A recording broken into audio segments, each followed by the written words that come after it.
Lecture 16, Plato.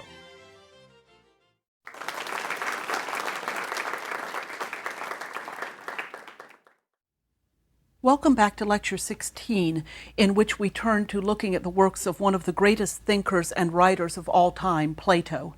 Plato was born in Athens around 429 or 427 BC. Both his parents were members of wealthy families, but unlike most wealthy and well-born young men of his time, Plato chose to devote his time to philosophy and to writing rather than to a public career. Now, clearly, Socrates was the primary influence on the development of Plato's philosophical thought. Unfortunately, we don't know when the two first met. But since Plato had two elder brothers, he could have met Socrates through them when he himself was still quite young. We know that he was no older than 30 at the time of Socrates' execution, and Plato's apparent desire to rehabilitate his teacher's and mentor's reputation may have been the impetus for him to begin writing. During his lifetime, Plato wrote 28 philosophical works. Unfortunately, the exact chronology of these is still debated, which one is earliest, which one is latest, and how the ones in between fit in. He also wrote 13 letters, or at least there are 13 letters attributed to Plato, still existent, but their genuineness is a matter of dispute. Some scholars accept them, some don't. Plato finally founded the Academy, a school for students of philosophy. Now, the question of the relationship between Socratic philosophy and Plato's own philosophy is famously and formidably difficult. Plato's writings, his philosophical writings, that is, not his letters, are cast in dialogue form, and in these dialogues, Socrates appears as a character.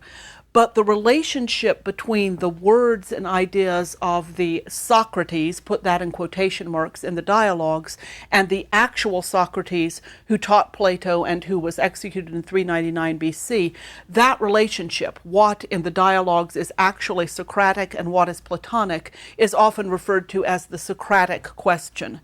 Scholars have differed, and it probably doesn't surprise you that they have, and will continue to differ greatly over how to answer this question of how much of what the character Socrates says in Plato's dialogues is genuinely Socrates and how much is just Plato. And the situation is further complicated by the fact that we don't have a secure chronology for Plato's philosophical writings. If we did, if we knew the order they were written in, we could compare what Socrates says in the early ones to what Socrates says in the late ones and see if there are any patterns, any differences, any developing ideas that only show up in the later ones. But since we don't have a secure chronology, we can't even do that.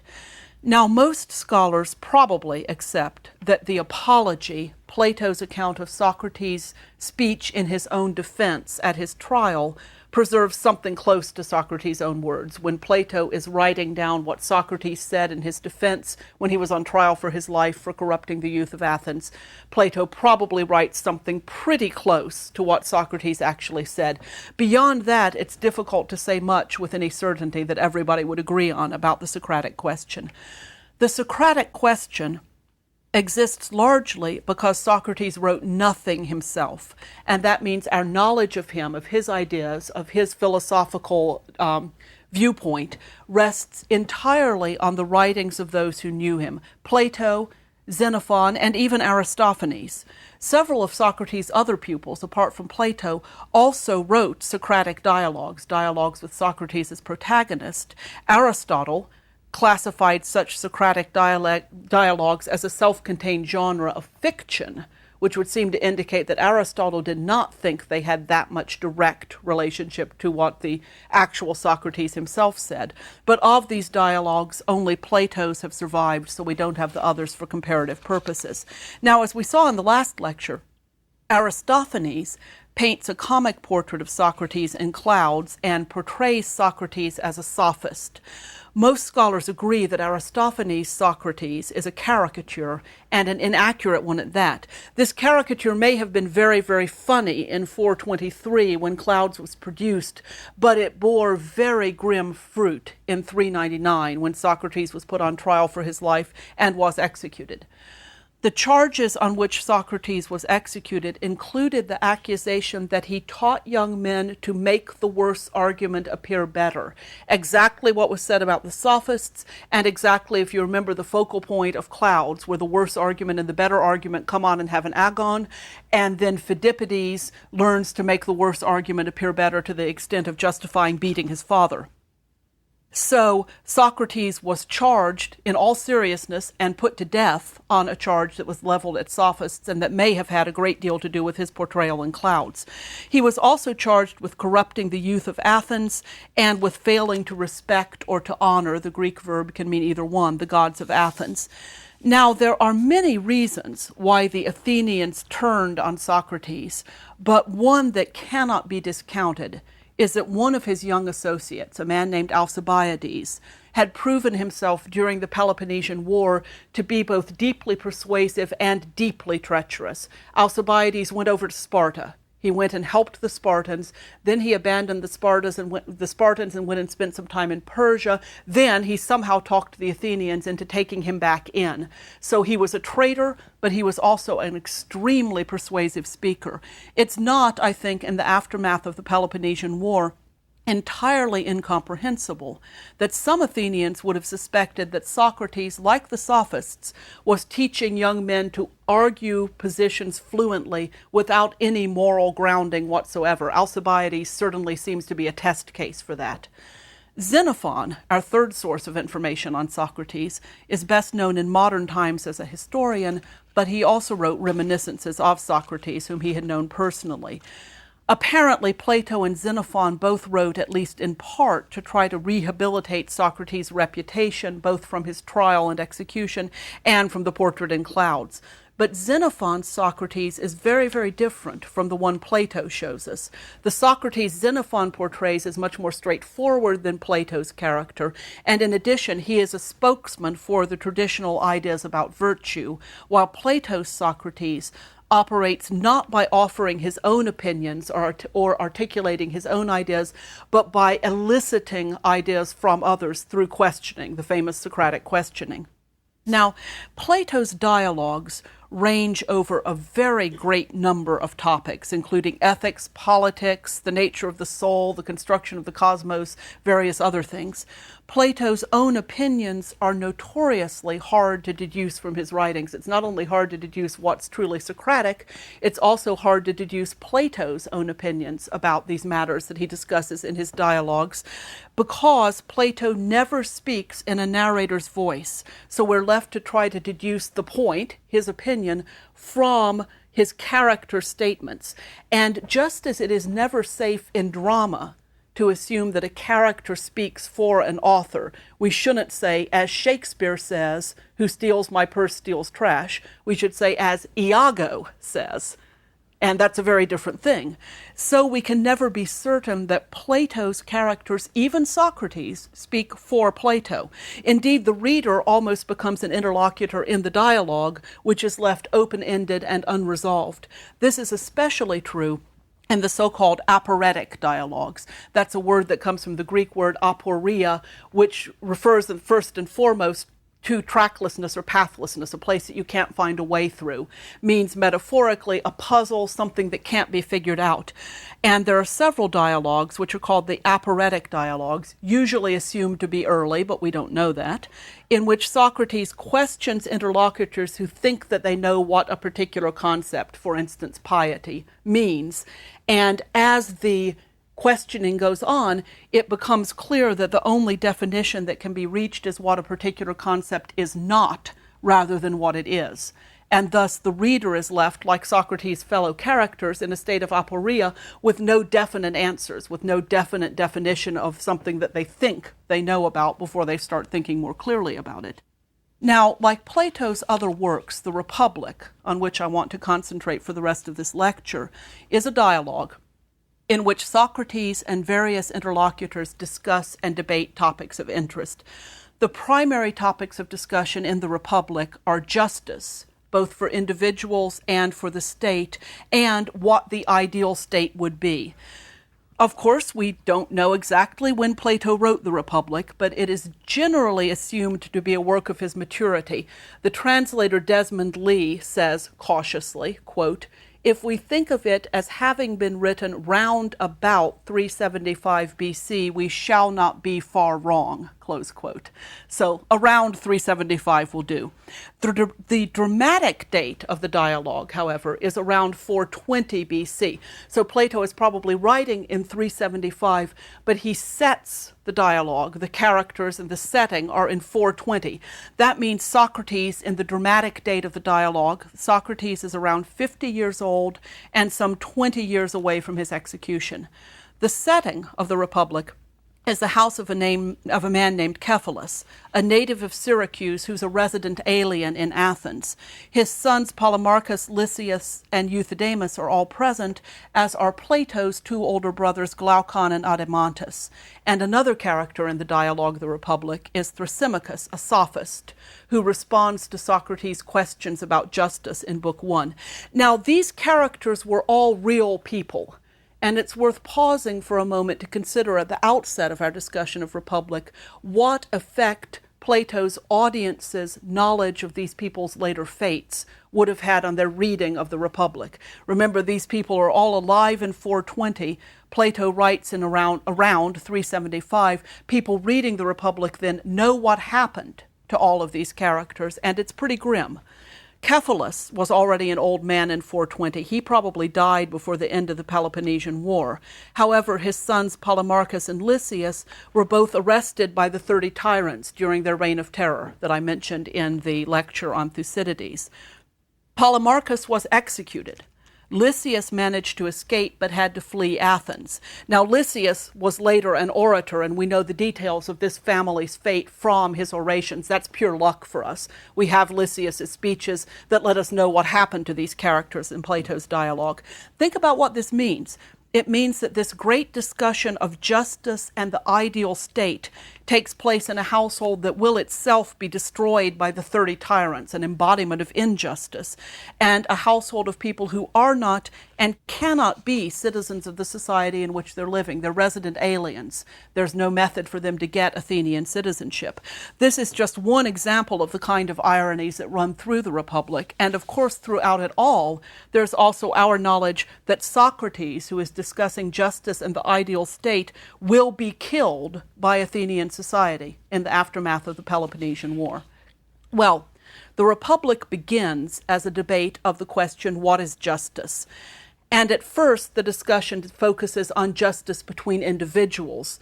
Later, in Book 2, Socrates extends the terms to the nature of justice in the state as an entity.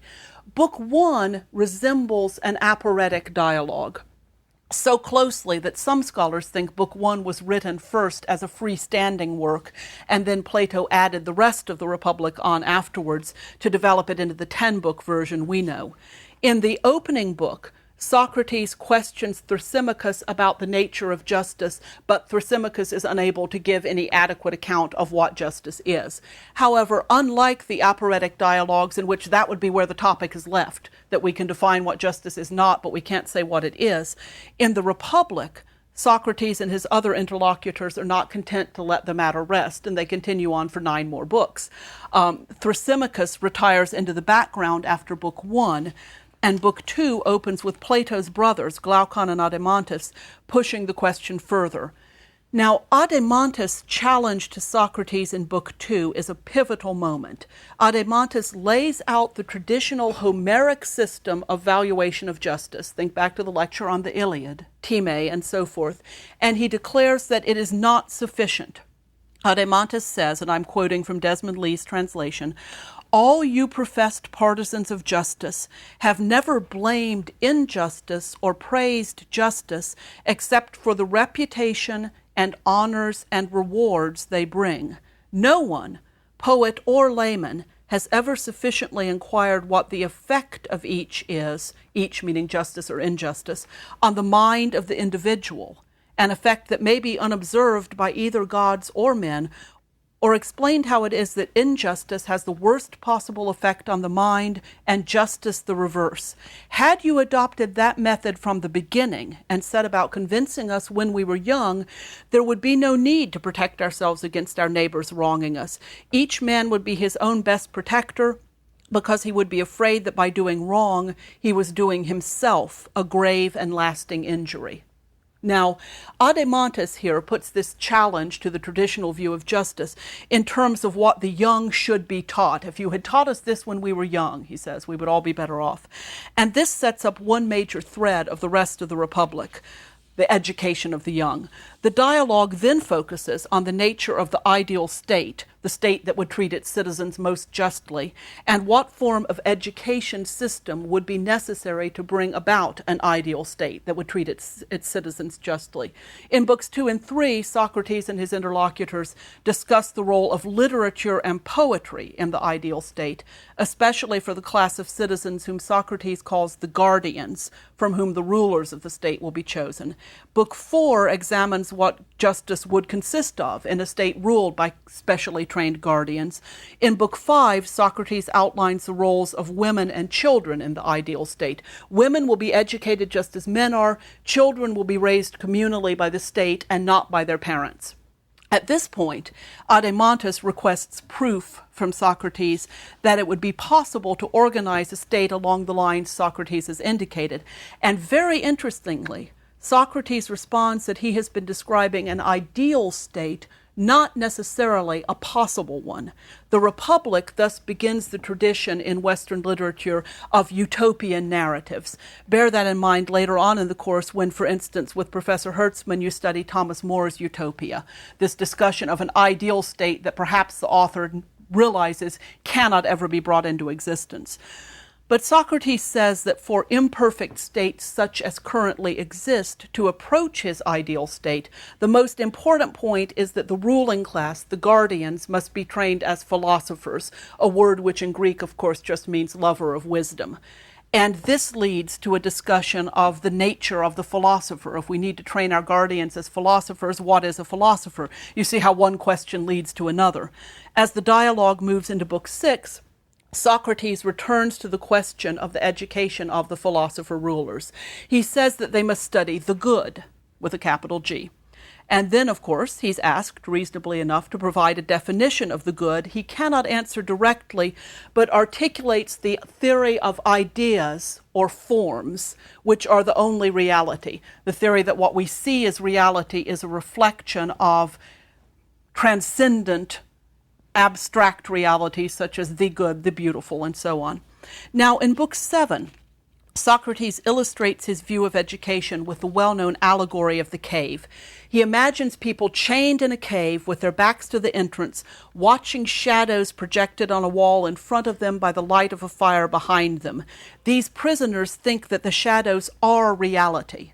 And Socrates says if one of them were freed and taken outside, he would at first be pained and confused and upset.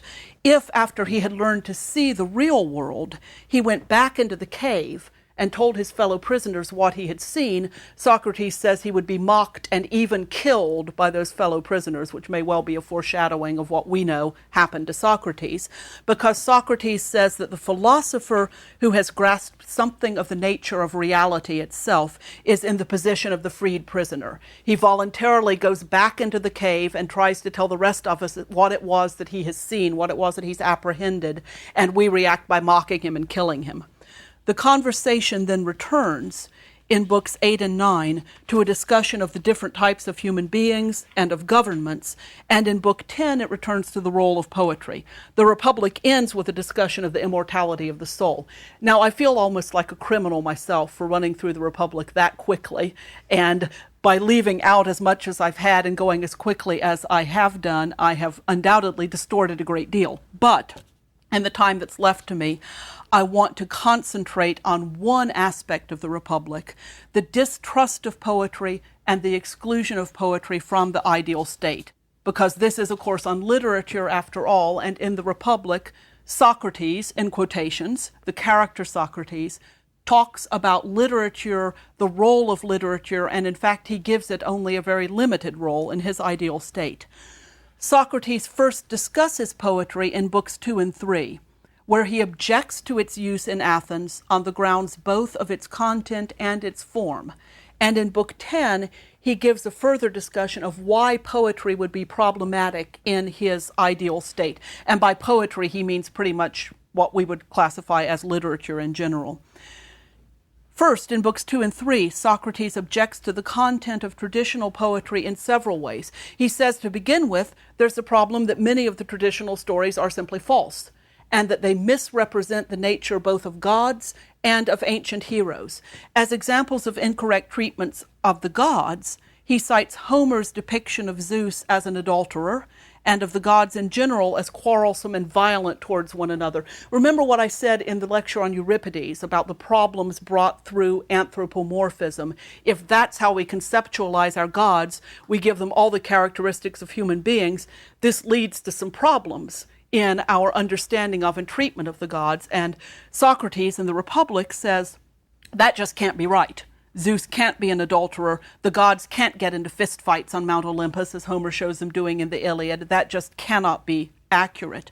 Similarly, he objects to the depiction of heroes, for instance, to the depiction of Achilles as greedy and vengeful.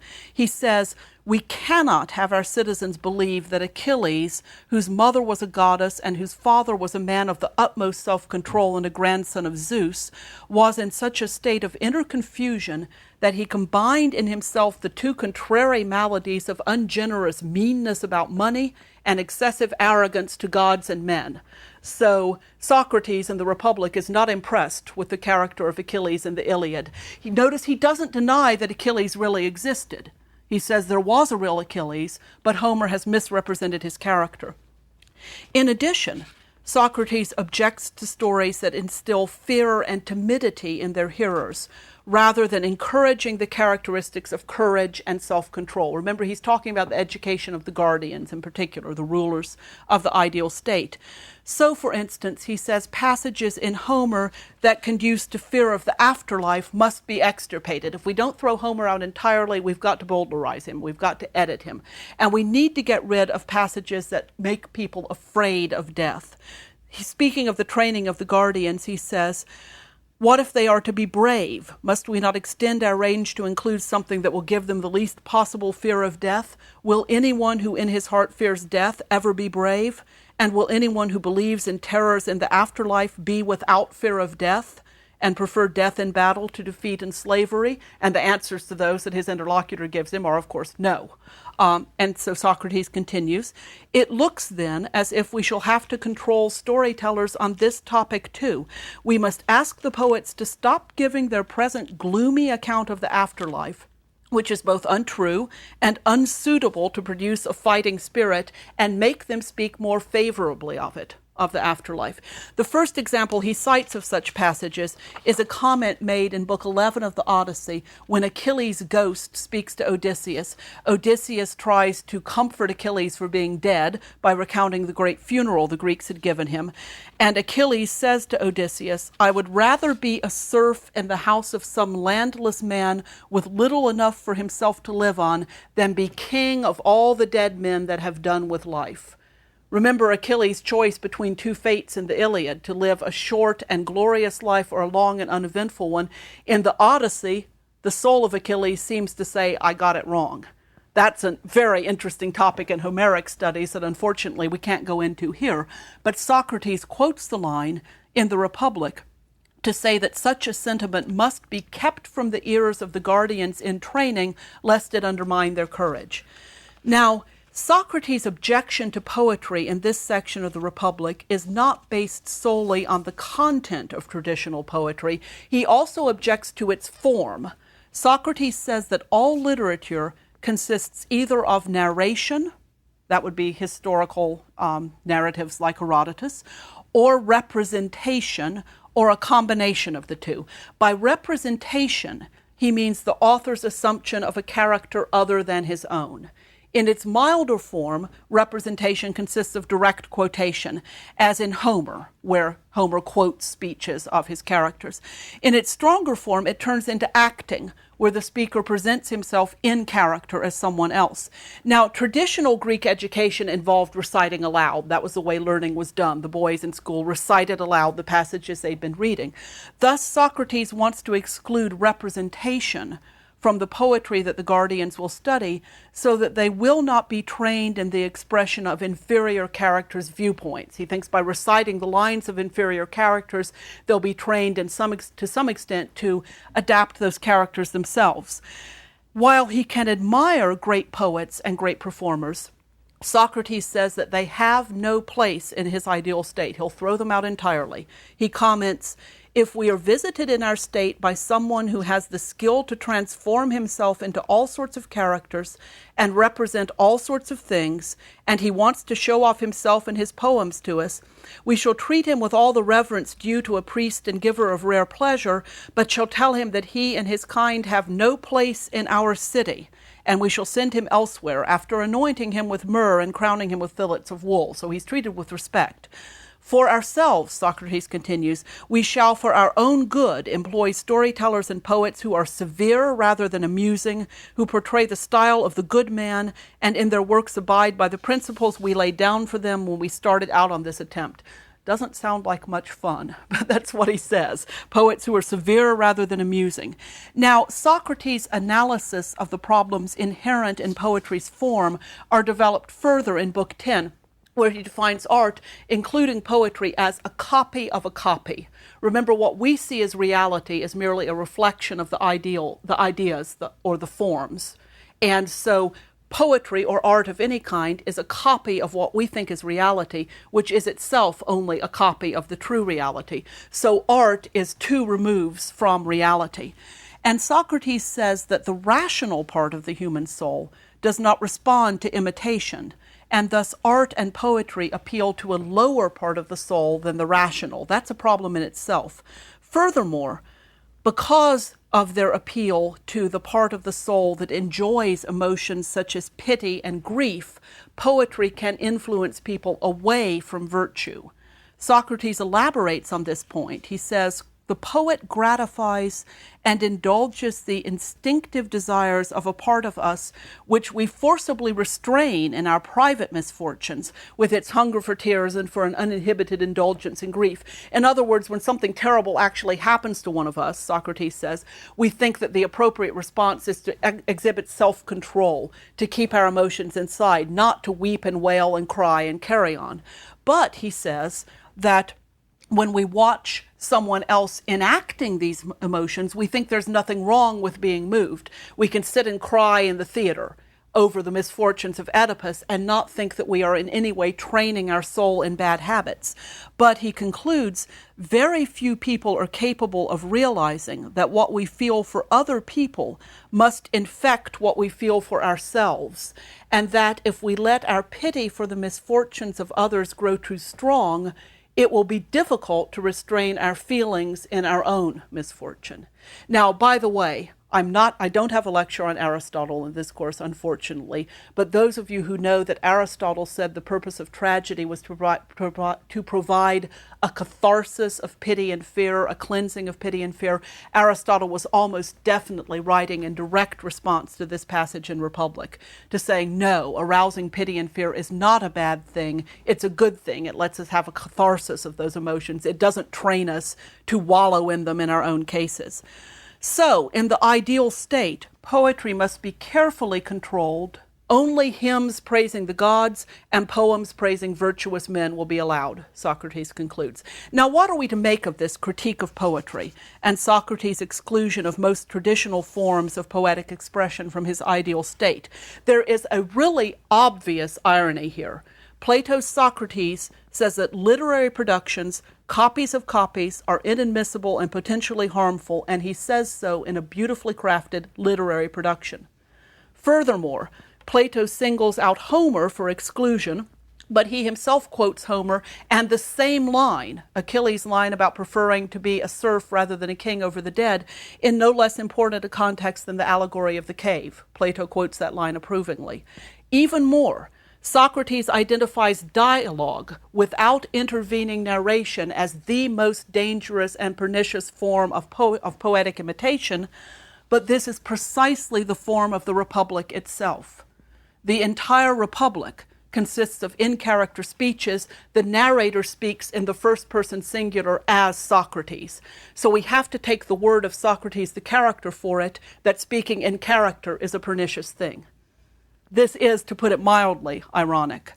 As with every statement in a Platonic dialogue, we have to be careful not to assume a simple correspondence between the words of the character Socrates in the Republic and Plato's own beliefs.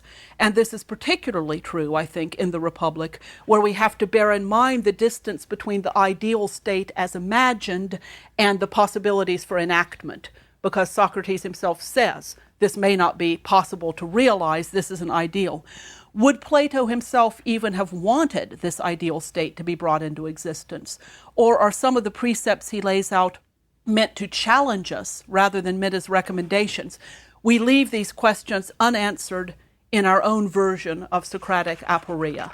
And in the next lecture, we turn to a slightly easier genre to understand, new comedy and the work of Menander.